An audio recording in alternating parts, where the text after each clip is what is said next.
I returned from the burial to tell my family my late husband left me $10 million and 4 luxury estates.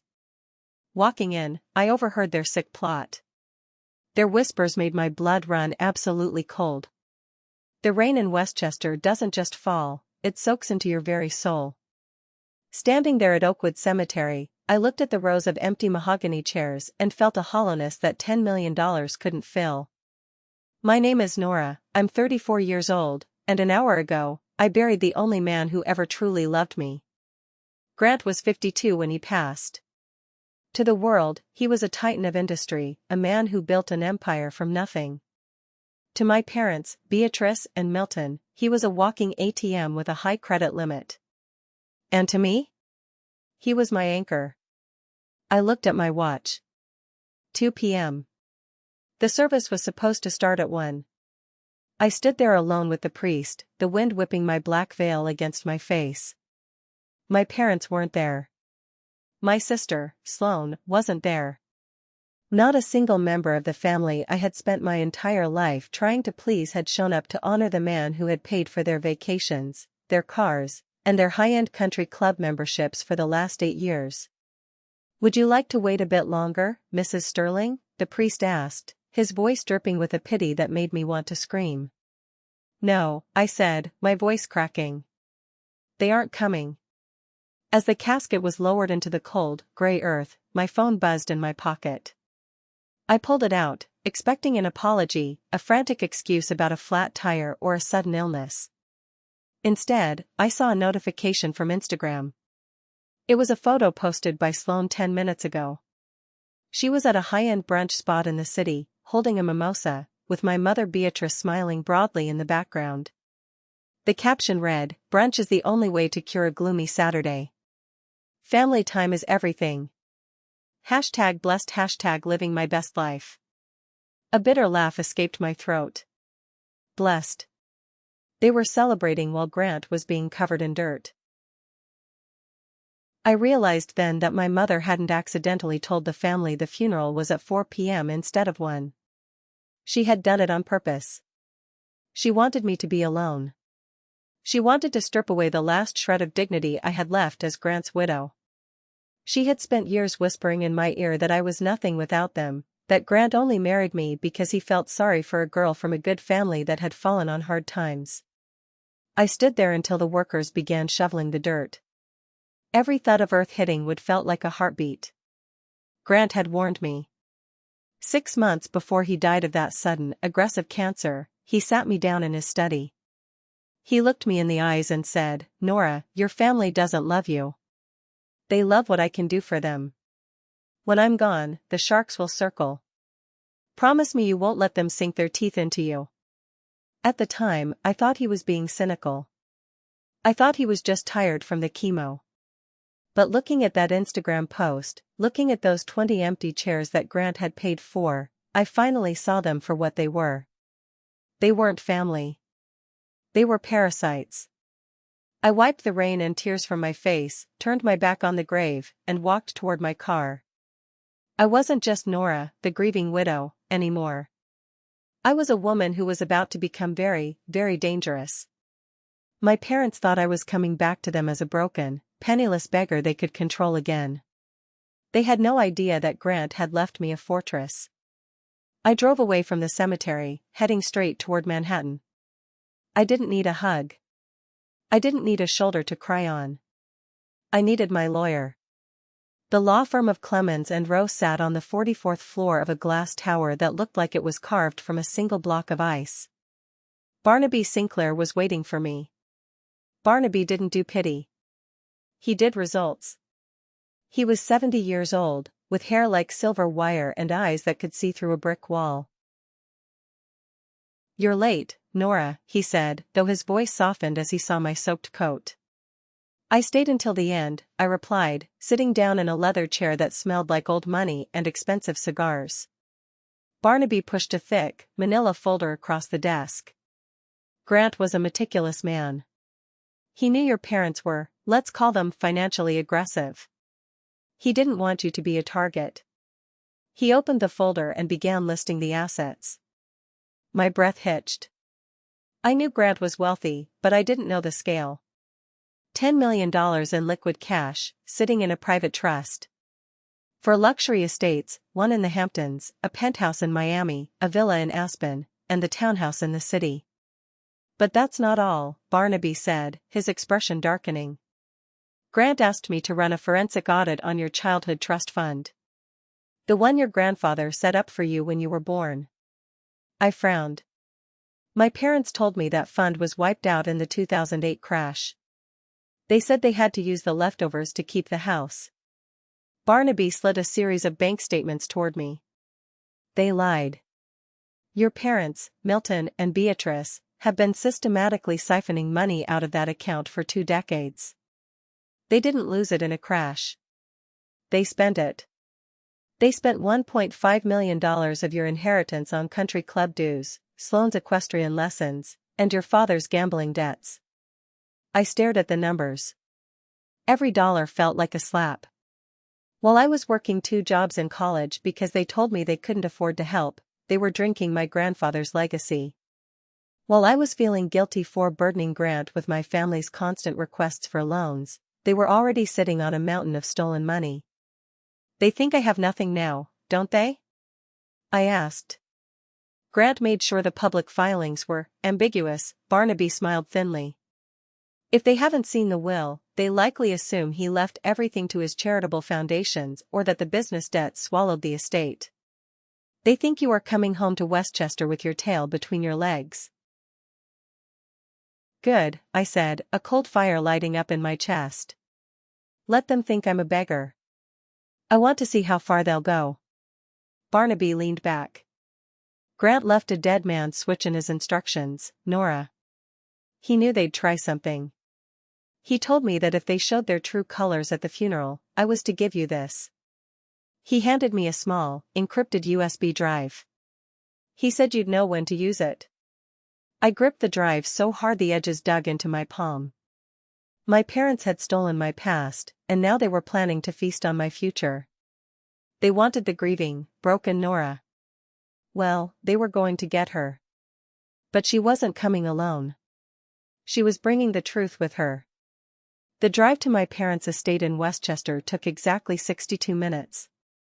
Every mile I drove away from the city was a mile back into the lion's den. The house was a sprawling colonial, beautiful on the outside, but inside, it always felt like the air was being sucked out of the rooms. As I pulled into the driveway, I saw my father, Milton, standing on the porch. He was 63, still handsome in that rugged, Ivy League dropout sort of way. He was holding a glass of scotch. It was only 4 p.m. Nora, he called out, his voice booming with a fake heartiness that turned my stomach. We were so worried. Beatrice said the funeral was a quiet affair, she thought you wanted privacy. I got out of the car, deliberately slouching my shoulders. I kept my eyes red and puffy. I looked like a woman who had lost her world. It was very quiet, Dad. No one was there. Shame, shame, he muttered, ushering me inside. The house smelled of expensive lemon polish and roasted lamb. My mother, Beatrice, came fluttering out of the kitchen, wearing a silk scarf that probably cost more than my first car. She wrapped her arms around me, and for a second, I smelled the gin on her breath. My poor, sweet girl, she cooed. We heard the news. About the estate. It's a tragedy, really. To think a man like Grant would leave you so, unprovided for. I pulled back, playing the part. What do you mean? Beatrice exchanged a quick, sharp look with Milton. Well, the rumors are everywhere, darling. That Grant's companies were in trouble, that his foundations took everything. We know you don't have anywhere else to go. But don't you worry. This is your home. We'll take care of everything. I looked around the room. My sister Sloane was sitting on the sofa, scrolling through her phone, the same phone she'd used to post that brunch photo. She didn't even look up.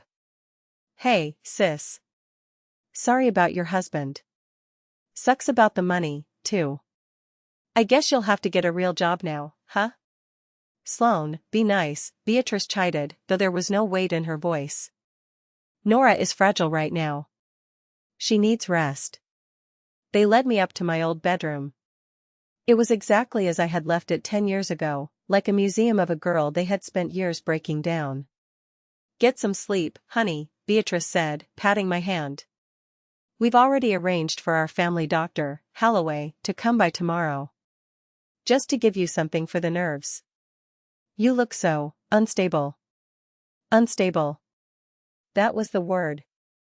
They weren't just offering a room, they were setting a stage. Later that night, I crept out of bed. The house was old, and I knew which floorboards creaked. I made my way to the top of the stairs and sat in the shadows. Down in the kitchen, I could hear the clink of glasses and the low murmur of voices. "She's a mess," I heard Milton say. "Perfect. Holloway says if she's as distraught as she looks, signing the competency papers won't be an issue. We just need to show she's unable to manage her own affairs due to grief-induced psychosis." "And the 10 million? Beatrice's voice was sharp, hungry. "Are you sure she has it?" "Sinclair is being tight-lipped, but my sources at the bank say there's a massive private trust in her name," Milton replied. "If we get guardianship, that money is ours. We can pay off the mortgage, settle my markers at the club, and finally get Sloane that condo in Soho." "She's always been weak," Beatrice laughed softly. "She'll believe whatever we tell her. She always has." I sat there in the dark, my blood turning to ice. They weren't just parasites. They were predators. They wanted to lock me away in a mental facility just so they could spend Grant's money. I reached into my pocket and touched the USB drive Barnaby had given me. Grant had known. He had known they would try to devour me. I quietly retreated to my room and pulled out my burner phone. I sent a single text to Barnaby: "The vultures are circling. Phase 1 is a go." Then, I looked at the potted orchid Beatrice had placed on my nightstand. I grabbed the calming tea she had brought up earlier, the tea I had pretended to sip, and poured it into the dirt. Tomorrow, the war would begin. The next morning, the sun was far too bright for a house filled with so many dark intentions. I woke up at 7 a.m., but I stayed in bed. I needed to look the part of the unstable widow. I tangled my hair, rubbed my eyes until they were raw, and put on a robe that was slightly too big for me. At 8, there was a soft knock on the door. Beatrice walked in, carrying a silver tray. On it was a teapot, a single cup, and a small plate of dry toast. "Morning, sweetheart," she said, her voice dripping with artificial honey.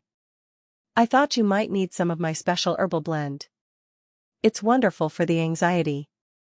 I used to give it to you when you were a teenager, remember? Before your big piano recitals." I remembered. I also remembered that every time I drank that tea, I felt like I was moving through underwater. My thoughts would get sluggish, and I'd lose hours of the day. Back then, I thought it was just the stress. Now, I knew better. "Thank you, Mom," I whispered, my voice sounding suitably hoarse. "I don't think I can eat, but the tea smells familiar." "Drink up, darling. Every drop. I'll go downstairs and get the living room ready. Dr. Holloway will be here at 10. He just wants to have a little chat, see how you're holding up." She kissed my forehead, a cold, dry sensation, and left the room. The second the door clicked shut, I went to work. I didn't pour the tea out this time. I had a small, empty vitamin bottle in my vanity drawer. I carefully poured the hot liquid into the bottle and sealed it. That was Exhibit A. I'd have Barnaby's lab contact test it later. I replaced the liquid in the cup with plain warm water from the bathroom sink, adding a splash of the original tea for color. Then, I pulled out a set of micro-recording devices Grant had once shown me for security purposes at his offices. They were no bigger than a shirt button. I crept out into the hallway. The house was quiet. My parents were likely in the sunroom, rehearsing their concerned faces. I moved fast. One bug went behind the heavy velvet curtains in the sunroom. Another went under the lip of the mahogany dining table. A third, the most important one, was tucked into the base of the lamp in Milton's study. As I was returning to my room, the guest room door flew open. Sloane stepped out, wearing a silk robe and a face mask. She stopped, staring at me. "What are you doing skulking around?" she snapped. I forced a tremor into my hands. I was looking for Mom. I felt dizzy. Sloane rolled her eyes, her gaze dropping to my wrist. "Is that Grant's watch? The gold Patek?" I pulled my sleeve down. "Yes. He gave it to me for our anniversary." "Waste of a good watch," she snorted. "You don't even appreciate it. You were always the simple one. Maybe you should give it to me. You know, as a memento. Since you're going to be resting for a while." "What do you mean resting?" I asked, playing dumb. "Oh, nothing. Just that you look like hell, Nora. You really should listen to Mom. She knows what's best for you." Sloane brushed past me, her shoulder hitting mine with a deliberate, sharp shove. I let myself stumble against the wall, playing the victim until she disappeared into the bathroom. Back in my room, I sat on the edge of the bed and opened my laptop. It was a rugged, encrypted model Grant had given me. I connected it to the house's Wi-Fi, but routed it through a VPN that made it look like I was browsing from a library in London. I opened the live feed from the bugs. The audio was crisp. "Needs to be a clean assessment, Milton," Beatrice's voice came through. "Holloway says if she's already lethargic from the tea, he can document cognitive impairment easily. We just need her to sign the temporary guardianship papers. Tell her it's to protect her from the lawyers." "And the bank?" Milton asked. "Will they accept the signature if she's, out of it?" "Holloway will witness it as a medical professional. He'll swear she was of sound mind but simply overwhelmed by grief. Once his name is on that paper, the bank won't have a choice. We'll have access to the trust by Monday morning." $10 million, Milton sighed. "God, I can finally breathe. That man Grant was a stingy bastard while he was alive, but his death is the best thing that ever happened to this family." I closed the laptop. My heart was thumping against my ribs, not with fear, but with a cold, sharpening rage. They weren't just stealing. They were planning to erase my existence. To them, I wasn't a daughter or a sister. I was a mountain of cash with a pulse. I checked my phone. 9:45 a.m. Dr. Holloway would be pulling into the driveway any minute. I took a deep breath, went to the mirror, and messed up my hair one last time. I looked at the reflection of the woman in the mirror, the woman Grant had called his lioness. "Let's give them the show they want," I whispered. I walked downstairs, my steps heavy and dragging, ready to meet the man who was paid to tell the world I was crazy. The living room felt like a courtroom where the verdict had already been decided. Dr. Holloway was a small man with thin, wire-rimmed glasses and a voice like dry parchment. He sat in Milton's favorite leather armchair, a clipboard resting on his knee. My parents sat on the sofa, looking like the picture of grieving, supportive guardians. "Nora, dear," Beatrice said, her voice a hushed whisper. "Dr. Holloway is just here to help.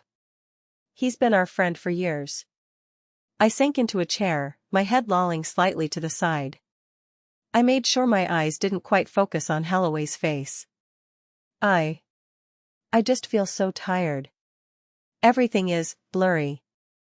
Holloway hummed, a clinical, disinterested sound. "That's to be expected, Nora. Extreme grief can cause a significant drop in neurotransmitters. It can lead to confusion, disorientation. Do you know what day it is?" "It's Tuesday?" I slurred.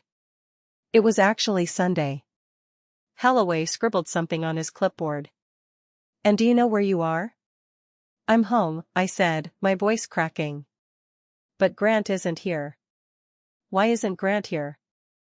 Beatrice wiped a fake tear from her eye. "Oh, you see, doctor?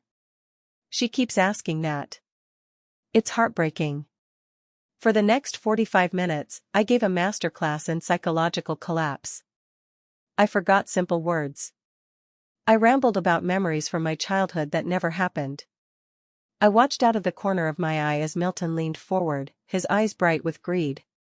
He was practically salivating at how easy this was. "Nora," Holloway said, leaning in. "Your parents are very concerned about your ability to handle the practicalities of your life right now. The legal documents, the banking, the estate. It's a lot of pressure for someone in your state. We have some papers here. Just a temporary measure. It gives your father the authority to handle the stress for you. So you can just rest." He placed a document on the coffee table. It was a limited power of attorney and petition for temporary guardianship. I picked up the pen, my hand shaking violently. Will this make the noise stop? In my head? Yes, darling, Milton said, his voice urgent. It will make everything go away. Just sign right there. I leaned over the paper, the pen hovering over the signature line. My heart was racing. If I signed this now, it would be legal. Even if I fought it later, they could do a lot of damage in 48 hours. I can't see the lines, I whispered. I need my glasses. They're upstairs. I'll get them. Sloane jumped up, eager to keep the momentum going. No, I said, standing up suddenly, stumbling a bit for effect. I need to go. I feel sick. I bolted for the stairs before they could stop me. I heard Milton curse under his breath and Beatrice whispering, "Don't push her too hard, let the tea work a bit more. She'll sign it before lunch." I locked my bedroom door and leaned against it, gasping for air. That was too close. I needed more than just audio of them talking, I needed proof of the medical malpractice. I needed Holloway on tape confirming he was lying. I pulled out my laptop and checked the dead man's switch USB drive. Grant had recorded a video for me. I put in my headphones and hit play. Grant's face appeared on the screen. He looked tired, but his eyes were sharp. "Nora, if you're watching this, it means they've started. Listen to me. In the floorboard under your closet, there's a small safe. The code is our anniversary. Inside, you'll find the original deeds to the lofts and a ledger. But more importantly, you'll find the records of Dr. Holloway's gambling debts. I bought those debts a year ago. He doesn't work for your parents, Nora. He works for whoever holds his markers. And right now, that's you." I gasped. Grant hadn't just protected the money, he had provided the ammunition. I scrambled to the closet, pried up the loose floorboard, and found the safe. I punched in the numbers, 10 to 12, and it clicked open. Inside was a thick folder labeled, "Holloway, Financial Indiscretions." I spent the next hour scanning the documents. It was all there. Credit card fraud, unpaid markers at Atlantic City casinos, and a quiet investigation into missing prescription pads. I realized I didn't need to play the victim anymore. I had the leash, and the dog was sitting in my living room. I took a deep breath, straightened my robe, and brushed my hair. The distraught widow was gone. The executor had arrived. But before I went back down, I had one more thing to do. I recorded a quick video of myself, holding the tea bottle and the files, explaining exactly what had happened in the last 24 hours. If anything happens to me, I told the camera, this is who did it. I sent the file to Barnaby and Detective Miller. Then, I walked out of my room and headed back downstairs. It was time to stop being the prey. We encourage viewers to like the video, subscribe to the channel, and leave a comment with the name of the city they live in. Every comment helps the video reach a wider audience. Thank you so much. Stay tuned for the next part of the story. Gemini de Noi. The house was quiet again.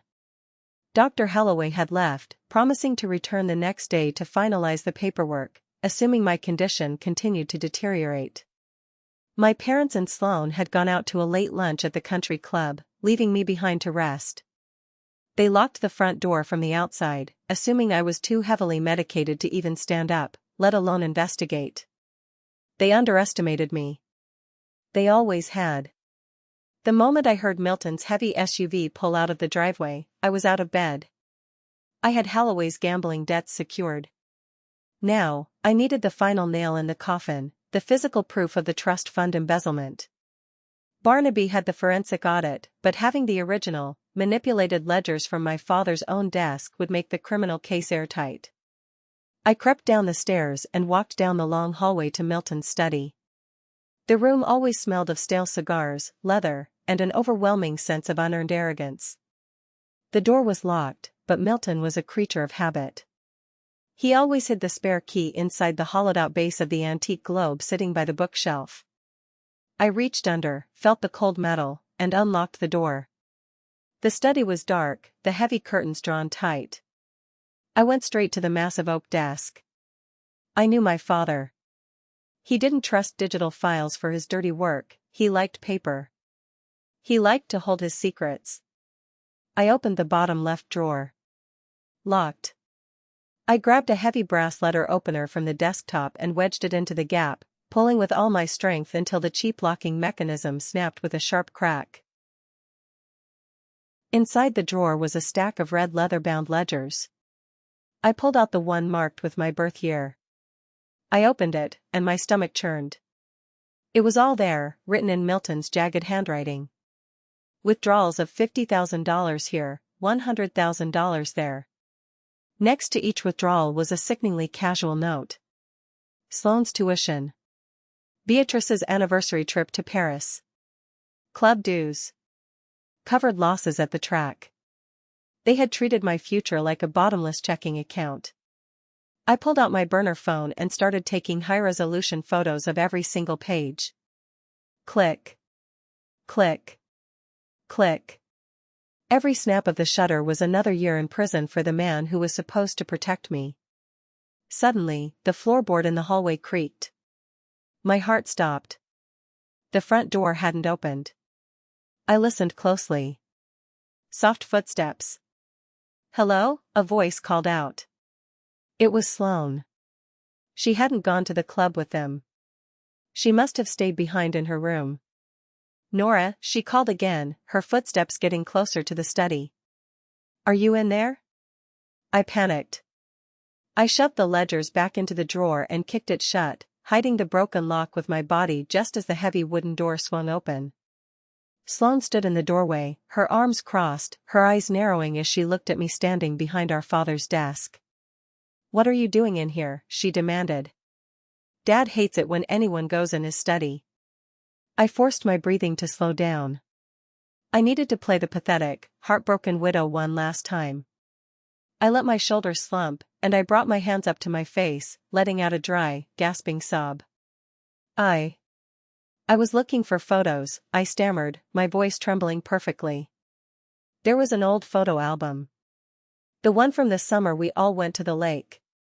Grant loved that picture of me by the dock. He kept a copy in his wallet. I just wanted to hold it.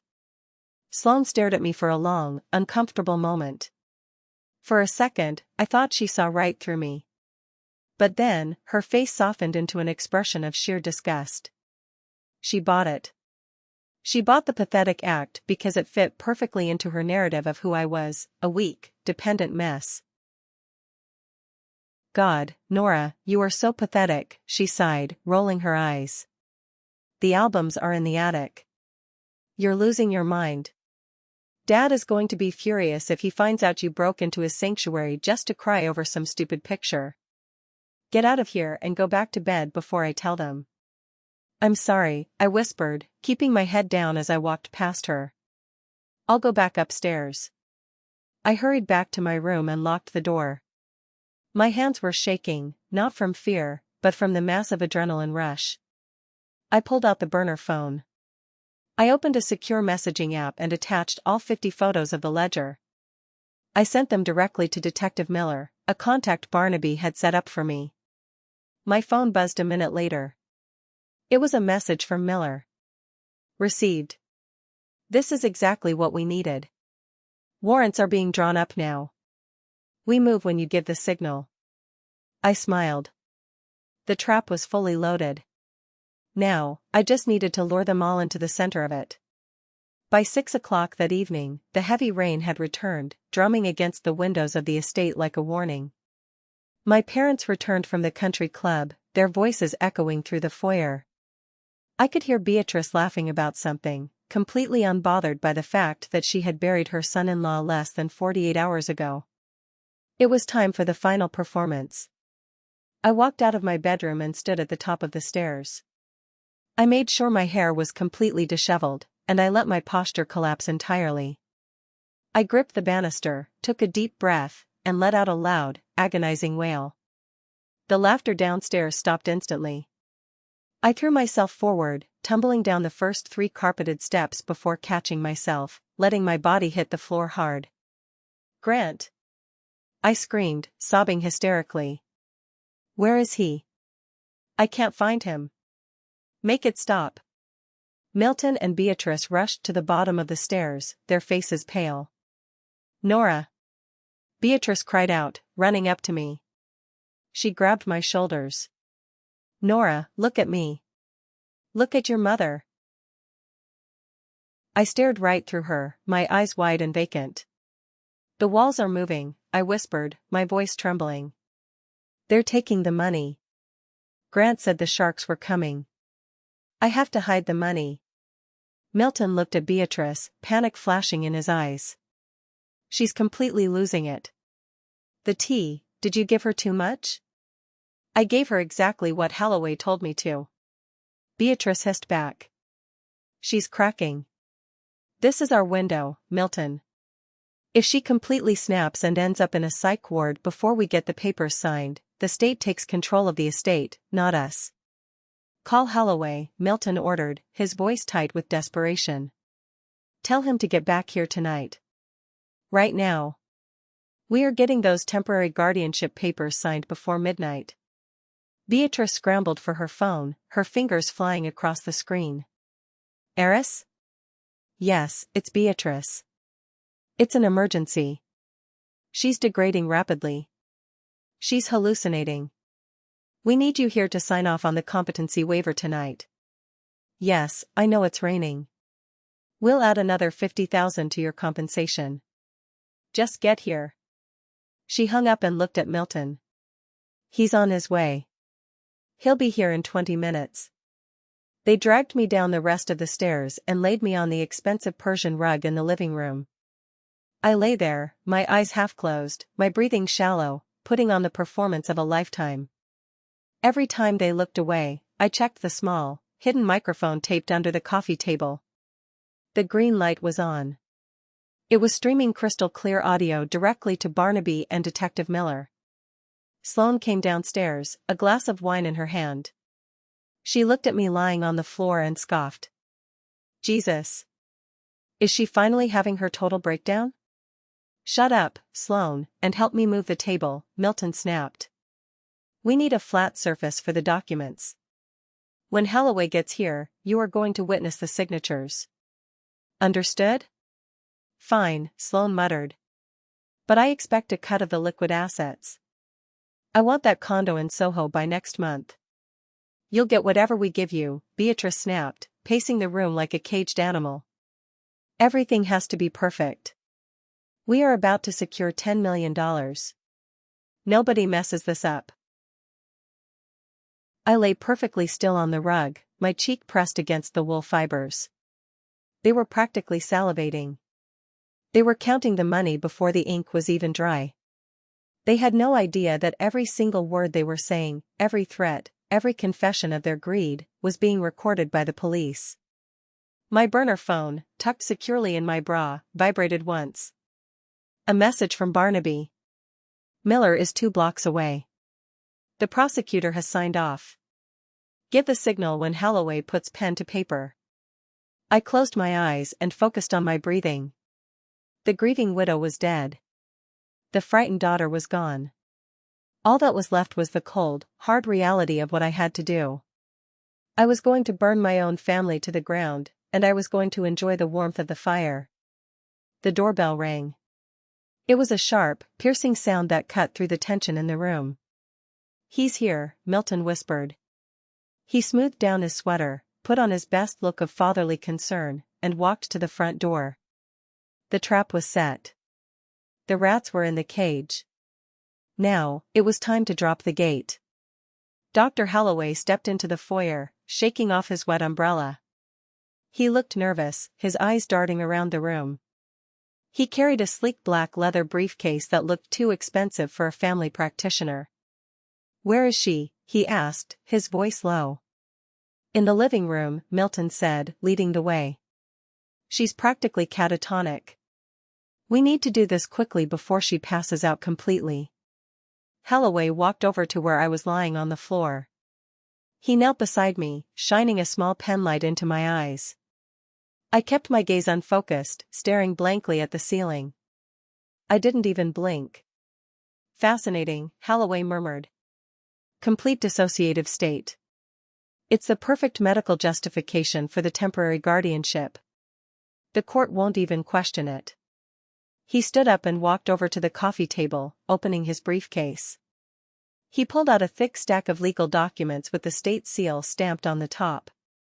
"I have the petition for emergency guardianship, the competency waiver, and the limited power of attorney. Milton, you sign here as the primary petitioner. Beatrice, you sign as the secondary. Sloane, you witness."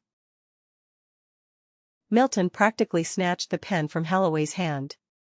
He signed his name with frantic, heavy strokes. Beatrice followed, her hand trembling slightly with excitement. Sloane casually scribbled her name, taking a sip of her wine immediately after. "Now for my part," Holloway said. He pulled out a heavy fountain pen. "I am signing this declaration under penalty of perjury, stating that as her primary physician, I have evaluated Nora Sterling and found her mentally unfit to manage her own financial and legal affairs." He leaned over the table. The nib of the pen touched the paper. He signed his name with a flourish. "There," Holloway exhaled, stepping back. "It's done. You have legal control of the estate for the next 90 days. That's more than enough time to transfer the liquid assets into your accounts." Milton let out a massive breath of relief, running his hands through his hair. "Thank God. $10 million. We are finally safe." "And my compensation?" Holloway asked, his tone turning sharp. "Transferred tomorrow morning," Beatrice promised, a wide, predatory smile on her face. "You'll have enough to pay off those nasty people in Atlantic City, heiress. We all win." I felt the cold floor beneath me. The paperwork was signed. The confessions were spoken aloud. The crime was officially committed. I took a deep breath. I placed my hands flat on the floor and slowly pushed myself up to a sitting position. I didn't stumble. I didn't sway. I sat up straight, my spine rigid.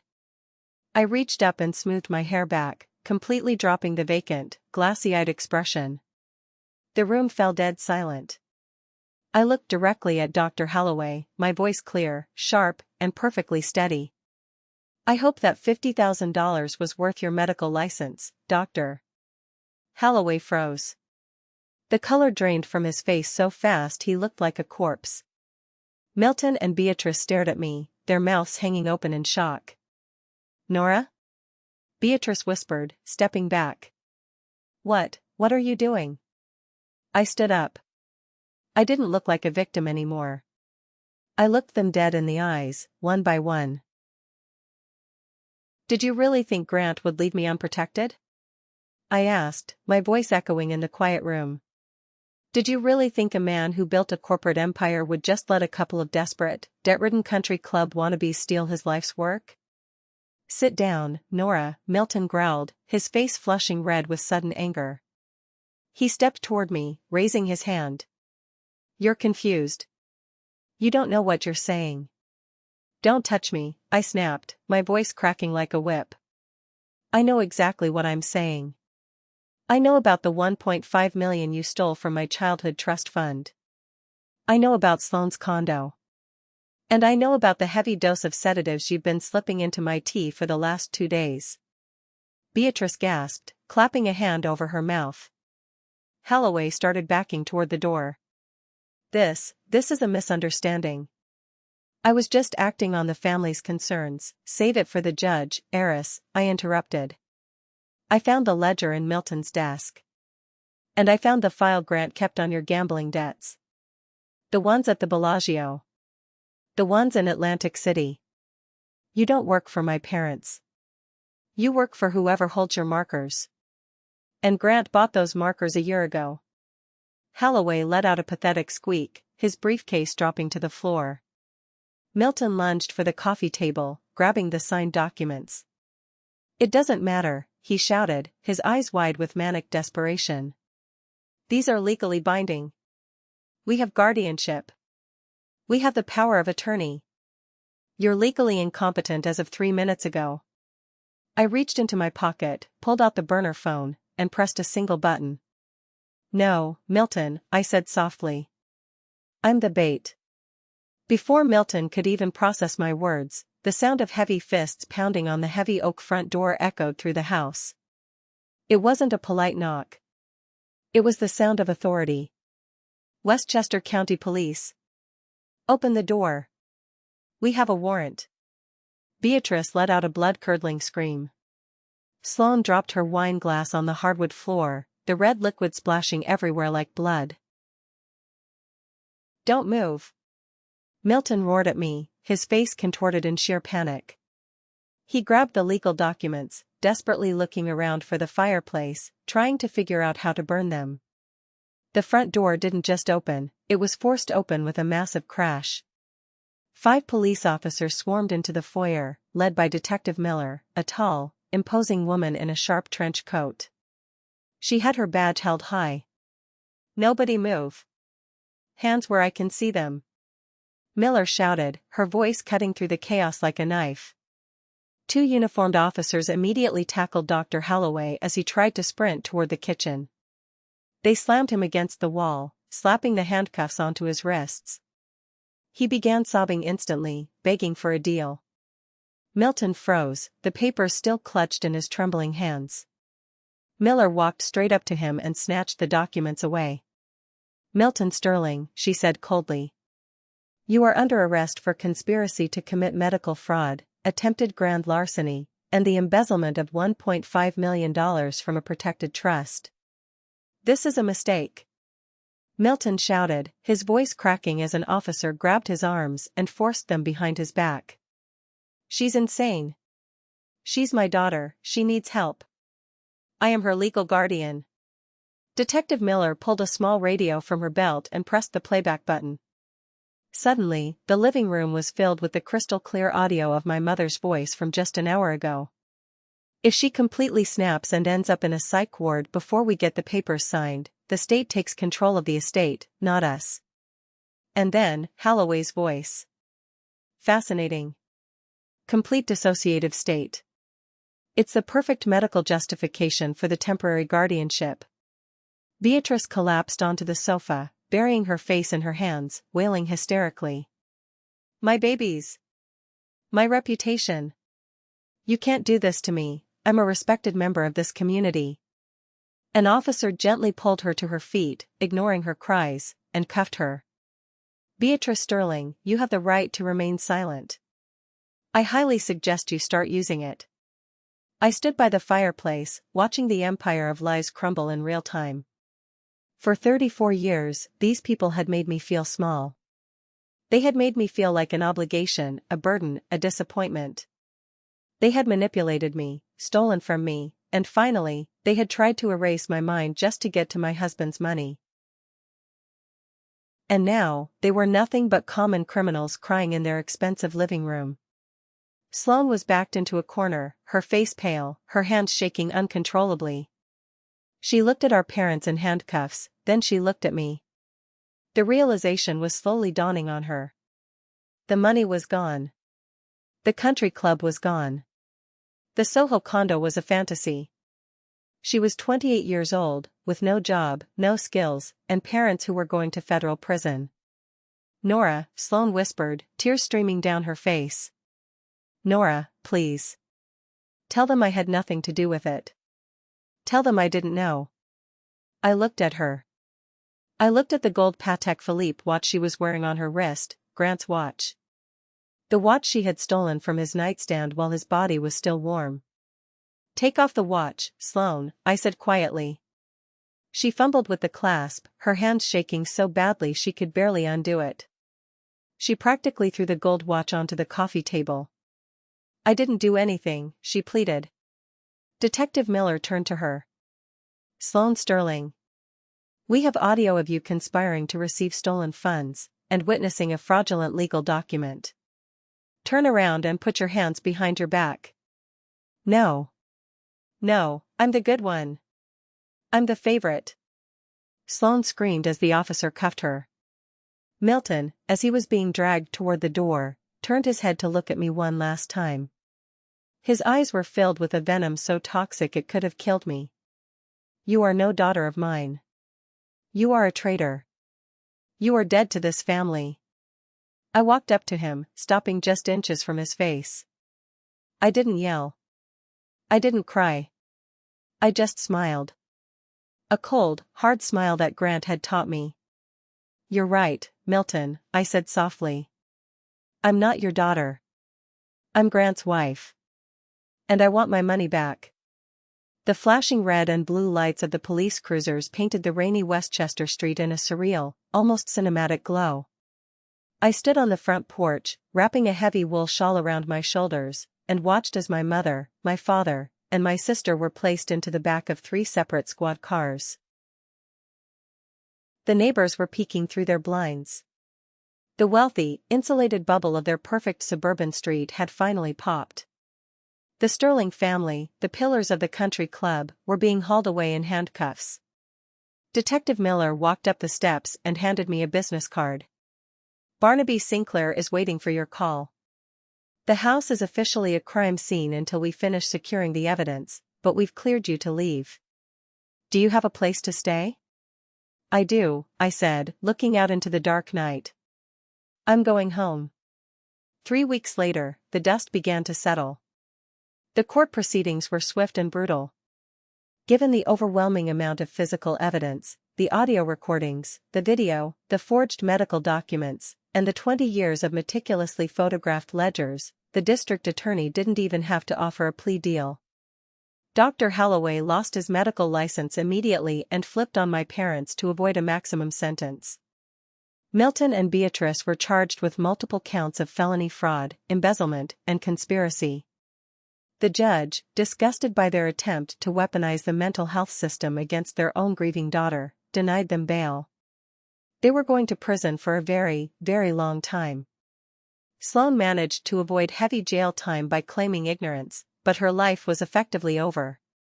The state seized the Westchester estate and all their bank accounts to pay back the $1.5 million they had stolen from my trust fund. Sloane was evicted. Last I heard, she was working retail in a strip mall in New Jersey, living in a studio apartment. She tried calling me once. I changed my number. As for me, I didn't return to the city immediately. Instead, I drove out to the estate in the Hamptons. It was a beautiful, sprawling property right on the water, surrounded by tall dune grass and the sound of crashing waves. It was quiet. It was safe. Barnaby drove out to meet me on a crisp Tuesday morning. We sat on the back patio, drinking black coffee and watching the ocean. The liquid assets have been fully transferred into your private accounts, Nora, Barnaby said, sliding a thick leather binder across the patio table. $10 million, clear and free. The 4 estates are fully in your name. The Westchester house is being liquidated by the state to refund your trust. I rested my hand on the binder. I didn't feel the rush of greed that my parents had felt. I just felt weightless. I want to start a foundation, I said, looking at Barnaby. With the trust fund money. All 1.5 million of it. Barnaby raised an eyebrow. A charitable foundation? For what? For victims of family financial abuse, I said firmly. For elderly people whose children are trying to steal their homes. For spouses being trapped by financial control. For people who are being gaslit into thinking they are crazy so their relatives can raid their bank accounts. We provide them with legal counsel, forensic accountants, and safe housing. Barnaby smiled softly, a genuine look of pride in his old eyes. Grant would have loved that idea. He always said you had a heart of iron disguised as silk. What do you want to call it? The Grant Foundation, I replied. It's time his name was associated with saving lives, not just making money. Before Barnaby left, he handed me one last item. It was a small, sealed envelope. The handwriting on the front was unmistakable. It was Grant's. He told me to give this to you only after the dust had settled, Barnaby said gently. Only after you had won. I waited until Barnaby's car disappeared down the driveway before I opened the envelope. Inside was a single sheet of heavy stationery. My dearest Nora, if you are reading this, it means the worst is over. It means you stood your ground. I knew what your family was capable of, and I am so deeply sorry that I had to leave you alone to fight them. But I also knew exactly who I married. I married a lioness who had been convinced she was a mouse. They thought my money was a weapon they could use against you. I wanted to make sure it was the shield that protected you. Don't let the bitterness of what they did ruin the sweetness of the life you have left. Use the resources. Build your empire. Find joy again. I loved you in the light, and I loved you in the dark. Now, go live. Yours always, Grant. I folded the letter and pressed it against my chest. The wind coming off the Atlantic Ocean was freezing, but for the first time in my entire life, I didn't feel cold. I stood up, walked to the edge of the patio, and looked out at the horizon. The storm had passed. The sky was clear.